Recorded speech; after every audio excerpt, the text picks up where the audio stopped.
د تاجکستان هیواد او طالبانو ترمنځ د جنگ احتمال دا چې طالبانو خپل جنګیالي ولې تخار ولایت د تاجکستان سرحد ته لیږلي دي او تاجکستان څنګه په سرحد کې خپل ځواکونه ځای پر ځای کړي دي.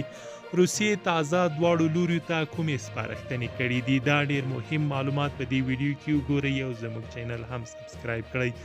د پښتون غږ درنو لیدونکو السلام علیکم، وخت مو په خیر. د تاجکستان ولسمشر امام علي رحماني تېره اونۍ د ملګرو ملتونو عمومي اسامبلۍ ته ویلي وو نه غواړي د افغانستان کورنیو چارو کې لاسوهنه وکړي، خو په دې باور دی چې د افغانستان د سیاسي او امنیتي ستونزو د حل لپاره هلته د ټاکنې او ټولو قومونو په ګډون د یو حکومت جوړیدل اړین دي.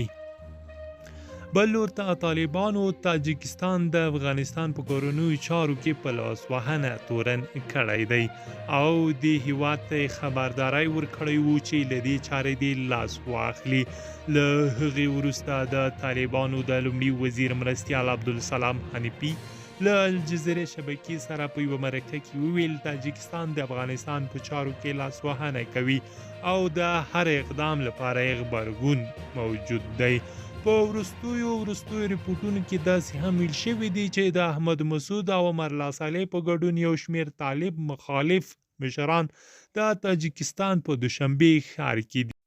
بلخوا روسیې د طالبانو او تاجکستان ترمنځ د تاوتریخوالي کمولو غوښتنه کړې ده.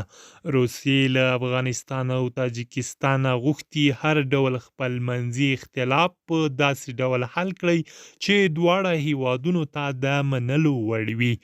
تاس خبري اژانس د روسي بهرنیو چارو وزارت چارواکو له قوله ویلي روسیې ته د دواړو هیوادونو ترمنځ پولو کې د ځواکونو ځای پر ځای کولو ریپورټونه رسیدلي دي.